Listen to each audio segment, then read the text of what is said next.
আসসালামু আলাইকুম। অষ্টম শ্রেণীর শিক্ষার্থীদের আজকের এই ভিডিওতে স্বাগতম। আজকের এই ভিডিওতে আমরা শিখব তোমাদের গণিত বইয়ের বৃত্তের খুঁটিনাটি চ্যাপ্টারের বৃত্তস্থ কোণ এই টপিকটি নিয়ে। তো শিক্ষার্থীরা চলো শুরু করা যাক। তো প্রথমে আমরা জানবো এই বৃত্তস্থ কোণ এই জিনিসটা কি। শিক্ষার্থীরা বৃত্তস্থ কোণ জিনিসটা কি আমাদের সর্বপ্রথম এটা জানতে হবে। দেখো, বৃত্তস্থ মানে বৃত্তের অভ্যন্তরে।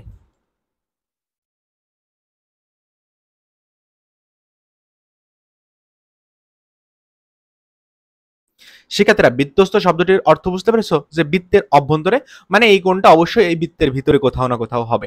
সেটা হইতে পারে ধরো এরকম যদি একটা কোণ হয়, দেখো এই যে কোণটা, এই কোণটা বৃত্তের ভিতরে না, তো এটা একটা বৃত্তস্থ কোণ।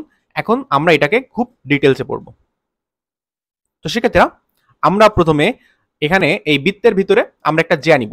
শিক্ষার্থীরা এই যে আমি যে সরলরেখাটি নিলাম, এটি কি একটা জ্যা কিনা বলো শিক্ষার্থীরা? এটি অবশ্যই একটি জ্যা। কেন জ্যা? কারণ এটি বৃত্তের অভ্যন্তরে দুইটি বিন্দুকে ছেদ করেছে। এখন শিক্ষার্থীরা দেখো তো, এই যে যে জ্যাটি আমরা নিলাম, এই জ্যাটি এই বৃত্তকে দুইটি অংশে বা দুইটি চাপে বিভক্ত করেছে। একটা চাপ হচ্ছে এবি চাপ। শিক্ষার্থীরা একটা চাপ হচ্ছে এবি চাপ এবং আরেকটা চাপ হচ্ছে এই, দেখো একটা চাপ হচ্ছে এই দিক বরাবর এবি চাপ, আরেকটা চাপ হচ্ছে এই দিক বরাবর এবি চাপ। বুঝতে পেরেছো? দুইটা চাপ হয়েছে। এখন দেখো একটা চাপ হচ্ছে এরকম বড়, আর একটা চাপ হচ্ছে এরকম ছোট। শিক্ষার্থীরা এই ছোট চাপটিকে বলা হয় ছোট চাপটিকে কি বলা হয় তোমরা বলো তো? ছোট চাপটিকে বলা হয় উপচাপ এবং বড় চাপটিকে বলা হয় অধিচাপ। এখন দেখো, আমি যদি এই বৃত্তের উপর এইখানে একটা বিন্দু নিলাম ধরো, আবার এইখানে আরেকটা বিন্দু নিলাম, এখানে আরেকটা বিন্দু নিলাম, আর এই পাশে আরেকটা বিন্দু নিলাম। দেখো আমি এই যে যে তিনটা বিন্দু নিলাম, এই তিনটা বিন্দু হচ্ছে এই বৃত্তের কোন চাপে শিক্ষার্থীরা? এই তিনটা বিন্দু হচ্ছে এই বৃত্তের অধিচাপে।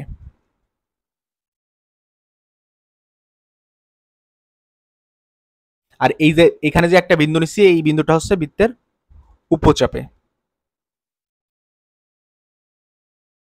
এখন দেখো আমি যদি এই যে যে জ্যা এর প্রান্তবিন্দু থেকে, দেখো এই জ্যা এর প্রান্তবিন্দু থেকে এই দিক বরাবর একটা রেখা টানলাম, আবার এখান থেকে এই দিক বরাবর আরেকটা রেখা টানলাম। সেক্ষেত্রে দেখো এখানে একটি কোণ সৃষ্টি হলো। আবার দেখো,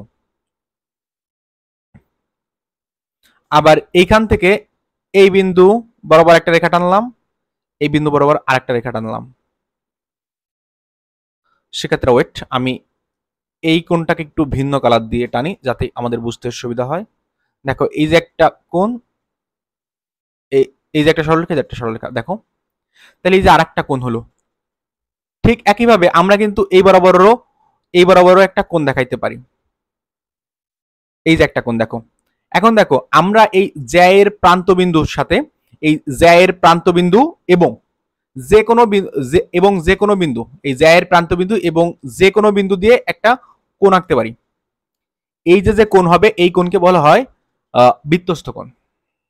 শিক্ষার্থীরা বৃত্তস্থ কোণ বুঝতে পেরেছো? আমি শুধুমাত্র একটি কোণকে বোঝার সুবিধার্থে রাখছি। এ এবং বি, এই যে যে সরলরেখা আছে, এবি সরলরেখা, এই সরলরেখার দুই প্রান্ত বিন্দু এবং এই বৃত্তের উপরস্থ যে কোনো বিন্দুর, এই বৃত্তের উপরস্থ যে কোনো বিন্দু নিয়ে তুমি যদি একটা কোণ টানো, তুমি যদি একটা কোণ আঁকো, এই যে কোণ হবে এই কোণ হচ্ছে বৃত্তস্থ কোণ। এখন বৃত্তস্থ কোণ কিন্তু তুমি অনেক আঁকতে পারো, তুমি চাইলে এই দিক বরাবর আঁকতে পারো। এখন দেখো এই যে কোণটা আঁকলা, এই কোণটা এবং এই কোণটা তো ভিন্ন, কারণ এই কোণটা আসলে এই উপচাপের ভিতরে। শিক্ষার্থীরা এই কোণটা এই উপচাপের ভিতরে, কিন্তু এইখানে যে কোণটা, এই কোণটা কিন্তু এই অধিচাপের ভিতরে। আরেকটা জিনিস দেখো, এই উপচাপের ভিতরের কোণটা একটু বড় এবং অধিচাপের ভিতরের কোণটা একটু ছোট। তোমরা এই জিনিসটাকে আরো ক্লিয়ারলি দাঁড়াও দেখাচ্ছি। আচ্ছা এটা আর মুছবে না, আমরা যাই হোক আমরা নেক্সট স্লাইডে যাই। নেক্সট স্লাইডে তোমাদের বইতে এরকম একটা আছে যে বৃত্তস্থ কোণ, এইটা দিয়ে এই টাইটেল দিয়ে এরকম আছে। এখন আমরা এটাকে পড়বো যে সাদা ককশিটে পেন্সিল কম্পাস দিয়ে একটি বৃত্ত এঁকে নাও। এই যে ধরো একটা বৃত্ত এই যে আঁকা হলো। এবার বৃত্তটির কেন্দ্র ও বিন্দু চিহ্নিত করে, এটা আসলে বৃত্তের কেন্দ্র। এরপর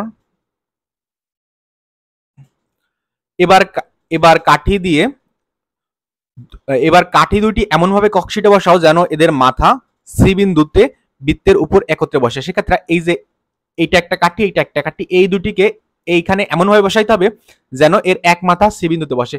ধরো তোমার কাছে এরকম দুইটা কাঠি আছে, এখন তুমি এই দুটা কাঠিকে এরকম একটা শেপ করে বসাবা। ধরো এই কাঠিটা এই যে, এই কাঠিটা এই যে, এরকম করে বসাবা, এমন ভাবে বসাবা যেন কাঠির এক প্রান্ত হচ্ছে সি বিন্দুতে এবং বাকি দুই প্রান্ত এ এবং বি বিন্দুতে বসে। বুঝতে পারছো? অপর মাথা দুটি বৃত্তের উপর এ এবং বি বিন্দুতে বসাও। লক্ষ্য করো এডিবি চাপের বিপরীতে এডিবি চাপের বিপরীতে দেখো। সেক্ষেত্রে এডিবি চাপ হচ্ছে এই যে এই চাপটা, এই চাপটা হচ্ছে এডিবি চাপ। এই চাপটা আসলে এই চাপটার নাম কি বলতো সেক্ষেত্রে? এই চাপটার নাম হচ্ছে উপচাপ, কারণ এটা ছোট চাপ। দেখো এই এডিবি চাপটা ছোট না এই এসিবি এর তুলনায়।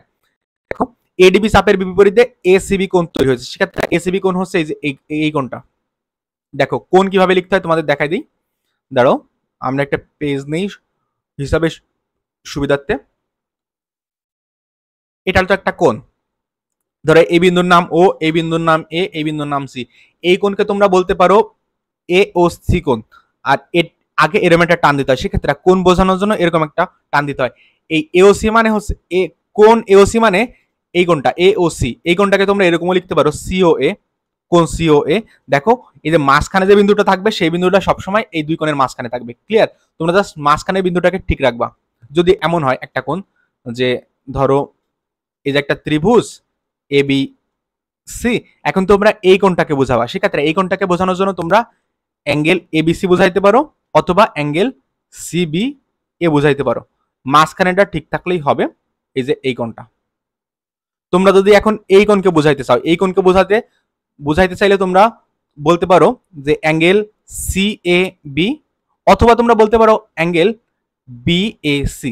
বুঝতে পেরেছো শিক্ষার্থীরা? আর অ্যাঙ্গেলটাকে তোমরা ধরো একবারে ভূমির সমান্তরালে এরকম একটা টান দেবা, এরকম একটা টান দেবা। শিক্ষার্থীরা এরকম দিলে কিন্তু হবে না। ধরো এ গ্রেটার দ্যান বি, এটার মানে এই বি থেকে এ থেকে বি বড়, আর এরকম চিহ্ন, এরকম চিহ্ন এটা দ্বারা কোণ বোঝায়, আর এটার দ্বারা এফ সেটটা থেকে এফ সেটটা বড় বোঝায়। ক্লিয়ার? এইটা আর এটা কিন্তু ভিন্ন। কোণের চিহ্ন তো তোমরা এখন দিতে পারবা, তাই না? কোণের চিহ্ন তোমরা অবশ্যই এরকম একটা ভূমি সমান্তরালে দেবা এবং একটা এরকম দেবে, এটা দ্বারা কোণ বোঝায়। ক্লিয়ার?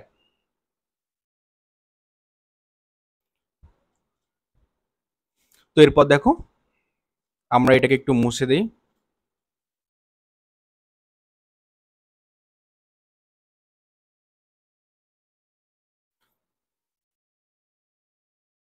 এখন এই এসিবি হলো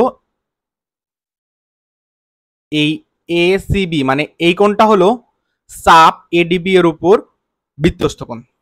ক্লিয়ার শিক্ষার্থীরা? এই এসিবি কোণ, এসিবি এই কোণটা এই এডিবি চাপের উপর কোণ। শিক্ষার্থীরা খেয়াল রাখবা, চাপের উপর, এটা কিন্তু ভেতরে না।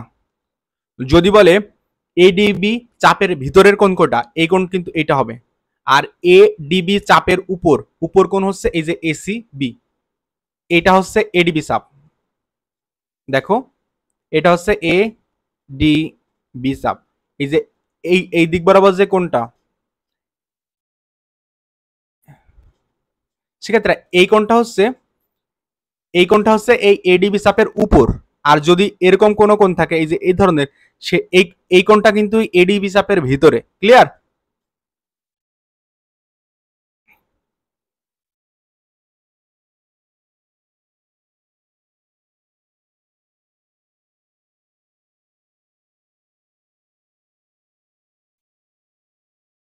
এখন দেখো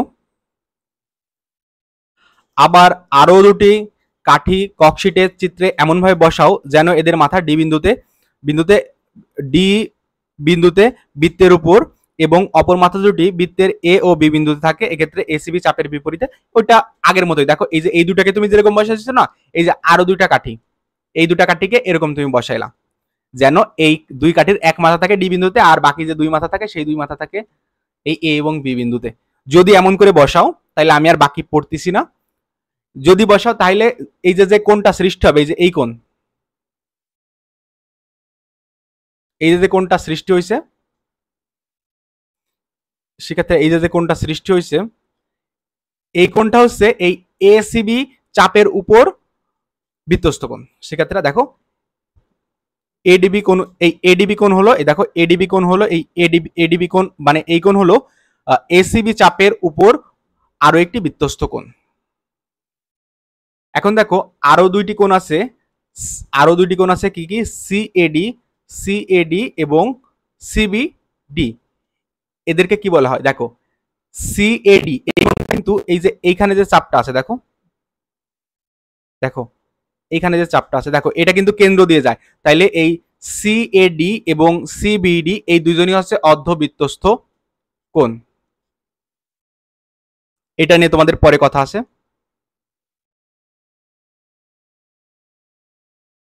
অর্ধবৃত্ত কি সেটা তো তোমরা জানো, এটা ধরো পুরো একটা বৃত্ত, এই বৃত্তের অর্ধেক যদি কেউ হয়, এখন এই বরাবর যদি একটা কোণ থাকে, এই যে এখানে, এটা আসলে অর্ধবৃত্তস্থ কোণ হবে।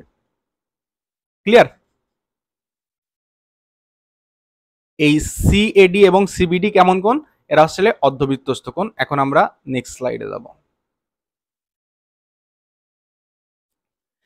দেখো ওইখানে যে জিনিসটা বোঝালাম যে যদি তুমি এই বরাবর একটা জ্যা নাও, তাইলে এই জ্যাটা, এই জ্যাটা তোমার এই বৃত্তকে দুইটা চাপে বিভক্ত করবে। এই যে একটা চাপ হলো, এই চাপটা হচ্ছে উপচাপ। এই চাপটা কি চাপ? সরি শিক্ষার্থী, হ্যাঁ এই চাপটা উপচাপ, এবং এই যে চাপটা হবে বড় চাপ, এই চাপটা হবে অধিচাপ। এখন দেখো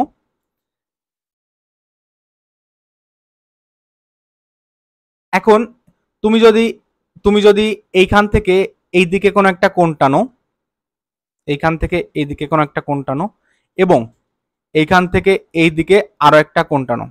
শিক্ষার্থীরা এখন তোমাদের আমি কিছু গুরুত্বপূর্ণ কথা বলবো। দেখো তুমি যে কোনো একটা জ্যা নিছো, এবং জ্যা নিয়ে উভয় পাশে এরকম তুমি কোণ নিছো, এই দুটা কোণই কিন্তু বৃত্তস্থ কোণ। এখন দেখো এই যে কোণটা, এই কোণটাকে বলা হবে, এটা কোন চাপে? এটা আসলে উপচাপে। তাহলে এই কোণকে বলা হবে উপবৃত্তস্থ কোণ।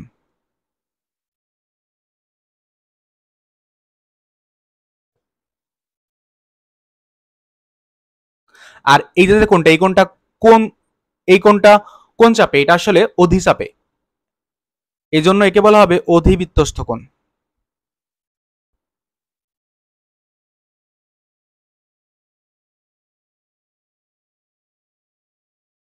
সেক্ষেত্রে এরপর দেখো তোমাদের কি মনে হয় এই কোণটা বড় নাকি এই কোণটা বড়? অবশ্যই দেখো দেখেই বোঝা যাচ্ছে এই কোণটা বড়। সেক্ষেত্রে এই কোণটা আসলে 90 ডিগ্রি থেকে বড় হবে। এই কোণটা কি হবে? এই কোণটা আসলে 90 ডিগ্রি থেকে বড় হবে। যেহেতু এই কোণটা 90 ডিগ্রি থেকে বড় হবে, সেহেতু এই কোণকে বলা হবে স্থূল কোণ।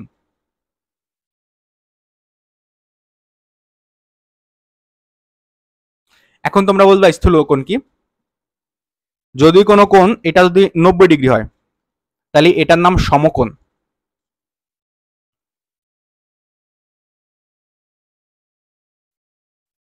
যদি কোনো কোণ এরকম হয়, ধরো এটা 90 ডিগ্রি থেকে ছোট, ধরো 60 ডিগ্রি, 90 ডিগ্রি থেকে ছোট হলে তাকে বলা হয় স্থূল কোণ।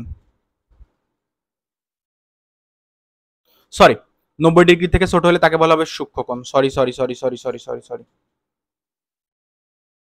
এটাকে বলা হবে সূক্ষ্ম কোণ।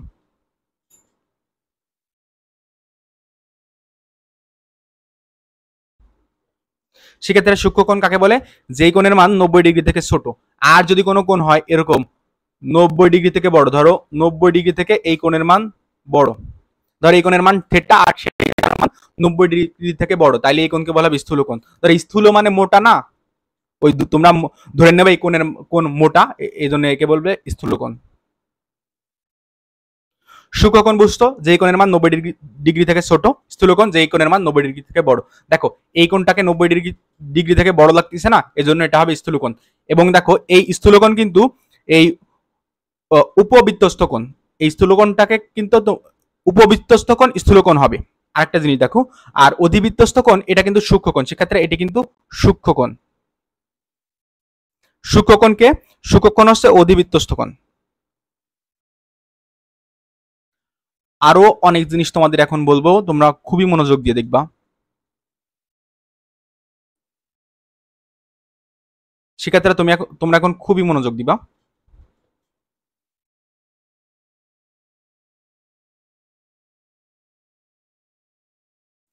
এই যে কোণটা, আমরা যদি এই কোণকে নাম দেই এ এবং এই কোণের নাম যদি দেই বি, এই এ যোগ বি এই দুই কোণের সমষ্টি হবে 180 ডিগ্রি।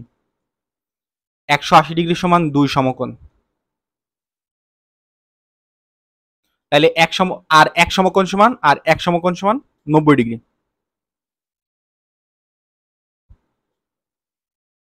এই যে এখানে বললাম না যে কোণের মান 90 ডিগ্রি তাকে বলা হয় সমকোণ। তাহলে এ প্লাস বি অর্থাৎ এই যে কোণ হচ্ছে, এই যে কোণ হচ্ছে, দেখো একটা কোণ হচ্ছে স্থূলকোণ, একটা কোণ হচ্ছে সূক্ষ্মকোণ। স্থূলকোণ কোণ হবে এই উপবৃত্তস্থ কোণ এবং সূক্ষ্মকোণ হবে অধিবৃত্তস্থ কোণ। এই দুই কোণের মান হচ্ছে 180 ডিগ্রি। ক্লিয়ার?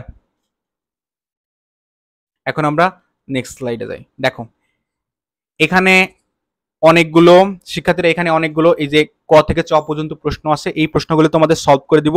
এই প্রশ্নগুলো সলভ করার মাধ্যমে তোমাদের অনেক বেসিক ক্লিয়ার হয়ে যাবে। দেখো কোন বৃত্তের উপচাপের উপর দণ্ডায়মান বৃত্তস্থ কোণগুলো, উপচাপের উপর দণ্ডায়মান, শিক্ষার্থীরা প্রিভিয়াসে যাই। উপচাপ কোনটা? এই যে এইটা ছিল উপচাপ। এখন এই উপচাপের উপর দণ্ডায়মান, এই চাপের উপর দাঁড়ায় রয়েছে কে? এই চাপের উপর দাঁড়ায় রয়েছে এ। এই কোণটা ক্লিয়ার? এখন এই কোণটা কি? এই কোণটা সূক্ষ্মকোণ।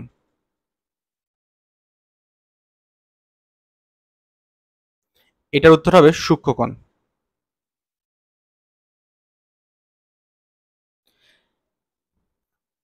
তোমরা যদি সূক্ষ্মকোণ মানে না বুঝো, তোমরা বলবা 90 ডিগ্রি থেকে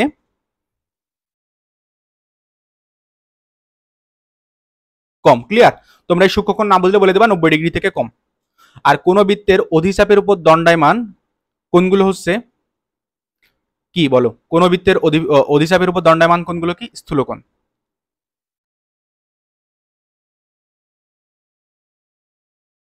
দেখো এখানে অধিচাপ কোনটা? অধিচাপ হচ্ছে এই যে এইটা। অধিচাপ মানে বড় চাপ, বড় চাপের উপর দণ্ডায়মান কোণ হচ্ছে এই যে এইটা। ক্লিয়ার? এই এ কোণ হচ্ছে অধিচাপের উপর দণ্ডায়মান কোণ। সেক্ষেত্রে এই যে চাপটা, এই যে চাপটা ধরো আমি নাম দিলাম ও এ, না আমি তো এই এ বি দিয়ে দিছি, তো আমি এখানে এ বি দেওয়া যাবে না। ধরো ও এস এম, দেখো ও এস এম এই চাপটা হচ্ছে অধিচাপ। এই অধিচাপের উপর দণ্ডায়মান কোণ হচ্ছে এ, কারণ এই কোণটা তো এদের উপরই দাঁড়ায় রয়েছে। তাহলে এই কোণটা কি? এই কোণটা কি? এই কোণটা হচ্ছে স্থূলকোণ। তোমরা যদি স্থূলকোণ না বুঝো তাহলে বলবা 90 ডিগ্রি থেকে বড়।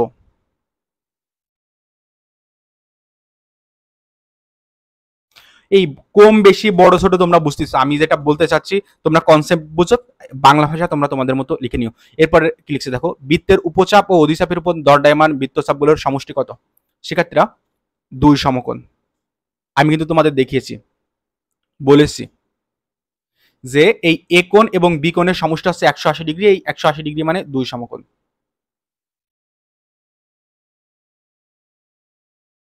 নেক্সট, বৃত্তের একই চাপের উপর দণ্ডায়মান বৃত্তস্থ কোণগুলো পরস্পর শিক্ষার্থীরা সমান। এই জিনিসটাকে তোমাদের আমি দেখিয়ে দিই। এটার জন্য আমরা নিতে হবে পেজ নিব। এরপর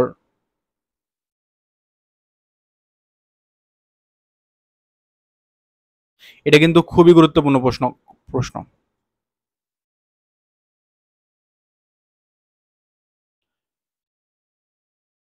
দেখো আমরা হচ্ছে এখানে একটা চাপ নিলাম। এখন এই যে একটা চাপ, প্রশ্ন কি ছিল?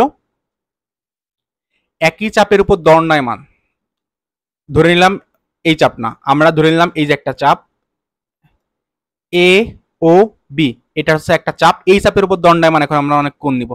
এই চাপের উপর দণ্ডায়মান কোণ এইটা,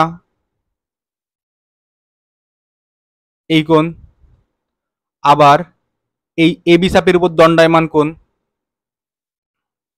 এইটা, এই কোণ। ধরো এই কোণের নাম এস, এই কোণের নাম এম। ধরো এটার উপর দণ্ডায়মান কোণ এইটা। এখন এরকম তো তুমি হাজার হাজার লক্ষ লক্ষ কোটি কোটি কোণ নিতে পারবা। তুমি কি এখন সব কোণ নিবা? অবশ্যই নিবা না। তাহলে এই কোণ এস সমান কোণ পি সমান কোণ এম, তোমরা চাইলে মাইপে দেখতে পারো এই প্রত্যেকটা কোণ সমান, কারণ এরা কি, কারণ এরা একই চাপের উপর দণ্ডায়মান কোণ। ক্লিয়ার? তাহলে এটা উত্তর গেল যে বৃত্তের একই চাপের উপর দণ্ডায়মান বৃত্তস্থ কোণগুলো পরস্পর সমান। এরপর দেখো কোন অধিচাপে অন্তলিখিত কোণ। এখানে অধিচাপ কে, এই যে এটা অধিচাপ।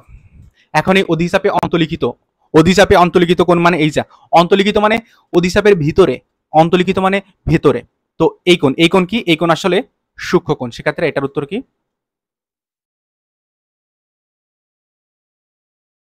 দাঁড়াও, নেক্সট সূক্ষ্ম কোণ। এই যে সূক্ষ্ম কোণ।